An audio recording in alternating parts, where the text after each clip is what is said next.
la historia, lo que pretendemos dar acá es un muy breve pantallazo del materialismo histórico,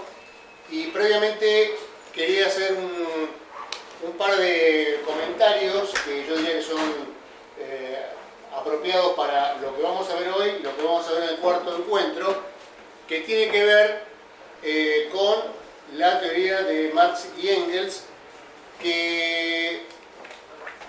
muchas veces sufre críticas y ataques, digamos, que tienen que ver, obviamente, con que, digamos, la aplicación consecuente de esas ideas trae consecuencias prácticas en la política que afectan intereses muy concretos y muy grandes que, lógicamente, reaccionan. Ahora, hay algunas de esas cuestiones que queremos puntualizar que tienen que ver con que Marx y Engels no fueron profetas o mesías que vinieron a fundar una religión, sino que fueron luchadores que hicieron aportes muy importantes para una teoría científica del estudio de la sociedad, fundamental para poder orientar esas luchas en las cuales participaban. Y esto es importante porque ha sido tomado el marxismo como una religión prácticamente, digamos, tanto por algunos que pretenden denostarlo, como, y esto es lo más lamentable, por muchos que se han titulado marxistas. Esta diferencia no es menor, porque en una religión, si una persona o un grupo comprueban que una afirmación del Mesías, del profeta, es falsa, si perdieron la fe y se cayó todo. La ciencia funciona absolutamente diferente. Nadie discute que Albert Einstein fue el mayor físico del siglo XX, y Einstein estaba equivocado no en un pedacito de la física, estaba equivocado en la mitad de la física del siglo XX. La mitad de la física del siglo XX, la relatividad, se la debemos ver. La otra mitad, que es la teoría cuántica, Einstein jamás la aceptó en su vida. Nadie por eso, digamos, le resta la menor validez a la relatividad. Entonces, con Marx y Engels, digamos, vale lo mismo. Obviamente hay cuestiones que han planteado ellos que no son aplicables, que no tienen validez. Creo que hay que rescatar sobre todo las más generales, y en particular creo que lo que más nos interesa a nosotros, algunas críticas que tienen que ver con afirmaciones hoy podríamos decir poco afortunadas que hicieron algunos de ellos. Yo iba a traer, por ejemplo, el libro de Marx sobre Bolívar, lo que dice Marx sobre Bolívar, lo que dice Engels sobre la invasión norteamericana a México, o el mismo Marx sobre la colonización británica de la India, que son puntos de vista que yo no vacilaría en calificar de erróneos, que tienen que ver posiblemente con que ellos vivían en Europa, pero mucho más que ver tiene todavía con el hecho de que ellos les tocó vivir una etapa del capitalismo donde el imperialismo no estaba plenamente desarrollado, y por lo tanto un tema muy importante, que es la división de las naciones del mundo en naciones opresoras y naciones oprimidas, no estaba como una cuestión central de sus análisis. Esto es un tema que, por más que no está específicamente en un punto determinado del curso, vamos a tener que tener presente todo el tiempo. Y bueno, a partir de eso, digamos, hicieron algunas afirmaciones que no suscribiríamos, pero justamente quienes luego hicieron los principales aportes teóricos para la teoría del imperialismo y para justamente un análisis científico de esa división del mundo en opresores y oprimidos, ¿quiénes fueron? Fueron Lenin, Rosa Luxemburgo, Hilferding, que nadie duda que era marxista y que además fueron aplicadas fundamentalmente en la lucha por una nueva sociedad, tanto por el mismo Lenin como por Ho Chi Minh, Mao Zedong, Fidel Castro, que tampoco nadie duda que era marxista. Es decir, que como toda ciencia, justamente sin renegar de aquellas cuestiones que deben ser superadas de los precursores, encuentran dentro del marxismo vías de superación. Y esto además, decía una vez Marta Harnecker que Marx tuvo la desgracia que le pusieron a la ciencia que él fundó marxismo, mientras que a la relatividad no le pusieron einsteinismo, ni a la física clásica newtonismo, o al psicoanálisis freudismo. Entonces esto favoreció esa transformación o creencia que esto es una especie de religión y que es sagrado lo que han escrito cualquiera de ellos. Pero bueno, hay una apertura, debe haber una apertura total a una revisión sistemática de todo aquello que la evidencia objetiva de la sociedad muestre que hay que rectificar, cambiar y superar. La misma Marta Harnecker ayer estaba leyendo un texto de hace poco tiempo donde se autocriticaba de algunas cuestiones, no las centrales, pero algunas cuestiones de sus propios escritos de 30 años atrás. Bueno, como decíamos, entonces la idea hoy es hablar de materialismo histórico. Tenemos por acá. Bueno, el materialismo histórico es una forma de interpretar la historia que, digamos, pretende hacer una lectura científica, o sea, no como una colección de hechos anecdóticos o que las cosas pasaron por casualidad, sino que busca, como cualquier ciencia, las regularidades, aquellas cosas que son constantes, que se pueden analizar o tomar como leyes regulares en el desarrollo de, en este caso, de la historia humana. La expresión materialismo tiene que ver con dos temas. Por un lado,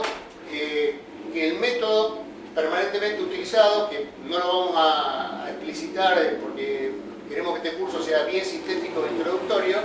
tiene que ver con el materialismo dialéctico como filosofía del marxismo. Este término materialismo dialéctico en realidad no es de Marx, sino de Plejánov, pero está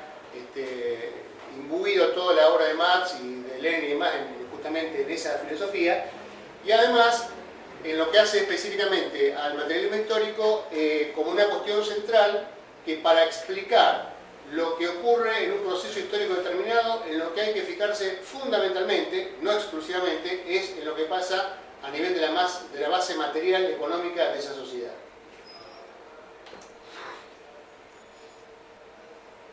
Bueno, esto tiene que ver con el origen de la historia humana. El hombre, el Homo sapiens, aparece en la Tierra hace 200.000 años, hay otros antecedentes, los homínidos, de 2 a 4 millones de años para atrás, y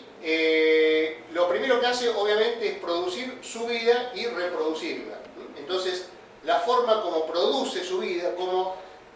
obtiene los alimentos, la forma de refugiarse, y luego cómo se organiza de diferentes maneras, formando familias o no, digamos, es lo primero sobre lo cual después edifica el resto. Edifica el Estado, edifica las ideas, edifica la cultura, etcétera, etcétera. Entonces, esto es lo primero que tiene que ver con justamente la afirmación del materialismo histórico, que lo primero que hay que mirar es la base material, porque sobre esa se edifica luego el resto. Bueno, el hombre no produce su medio de vida solo, desde sus orígenes es un animal social, y lo hace con otros. Y establece relaciones para obtener su alimento y su demás medio de vida, y esas relaciones son relaciones de producción, que pueden ser relaciones de cooperación, desde, tomemos solamente el Homo sapiens, desde los 200.000 años que parece, hasta hace unos pocos miles de años, podemos hablar de 7 u 8.000 años atrás, las relaciones eran exclusivamente de cooperación. Por ejemplo, se juntaban todos para ir a la caza, porque cazaban animales muchas veces, era imposible cazar si no lo hacían en colaboración. Ahora, en el momento en que empiezan, bueno, esto es lo que decíamos recién,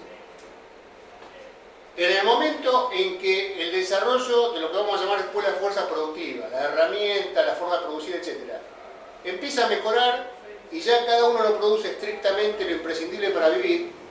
aparece la posibilidad de apropiarse del trabajo de otro. Es decir, ya no se mata en la guerra al enemigo, sino se lo captura para usarlo como esclavo para que trabaje para uno. Entonces, ahí aparece otro tipo de relación de producción que ya no es más una relación de colaboración, son las relaciones de producción esclavistas, que, bueno, por ejemplo, acá hay un par de esclavos, uno más remoto, uno más reciente, las explotaciones agrícolas romanas y también la producción de algodón en el sur de Estados Unidos hasta la guerra civil. En el capitalismo hay otro tipo de relación de producción, donde aparentemente el trabajador es libre, puede trabajar donde quiera o por su cuenta, pero en los hechos, lo vemos hoy donde tenemos tanta gente desocupada,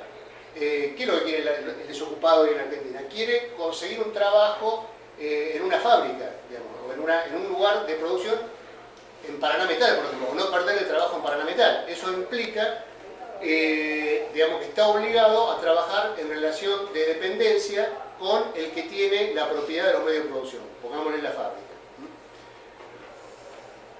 Entonces esta es una relación de producción diferente, de explotación, igual que la esclavitud, pero diferente en la forma jurídica y en una serie de consecuencias de cómo se organiza, porque además es mucho más oculto, mucho más escondido, mucho más sutil la forma de explotación del capitalismo, que donde también el dueño de los medios de producción se queda con una parte de lo que se produce, esto lo vamos a ver en detalle luego cuando veamos la economía, pero aparentemente hay una contratación libre con el trabajador. Inclusive, una de las causas de la Guerra Civil Norteamericana, donde en el sur había esclavitud y en el norte no, era que el desarrollo de la industria del norte capitalista requería mano de obra barata, requería trabajadores libres que fueran a ser explotados de otra forma diferente por los industriales del norte. Entonces los industriales del norte apoyan, bueno, es más complejo, estoy simplificando, ¿no? Pero apoyan la lucha para liberar a los esclavos del sur, lo cual implicaba combatir la secesión del sur, que en realidad fue la principal causa de la guerra. Bueno, esa organización de la sociedad se va complejizando, porque primero simplemente el hombre se dedicaba a lo que decíamos antes, producir su medio de vida y reproducirla,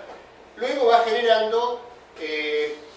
otras instancias superiores, por ejemplo, para evitar, cuando hay esclavitud, para evitar que los esclavos se rebelen, hace falta constituir ejércitos, organismos,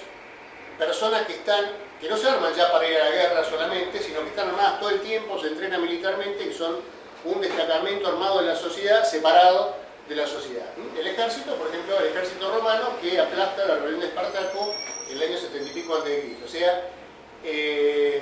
necesitamos ahí aparece lo que el marxismo llama el Estado, que es esto, fundamentalmente la capacidad de reprimir la posible rebelión de los oprimidos. Pero no solamente esto que Marx llama la superestructura, la estructura o infraestructura es el entramado económico que explica o que tiene que ver con la producción de los medios de vida de toda la sociedad. Sobre eso se elige la superestructura, que es el Estado, que está para eso, para garantizar la subsistencia respecto a la forma de organización social, que en definitiva en una sociedad de clases es una forma de organización social de opresión de unos sobre otros. Y también Marta Haneck habla de dos regiones dentro de la superestructura: la jurídico-política, que sería el Estado, las leyes, etc.,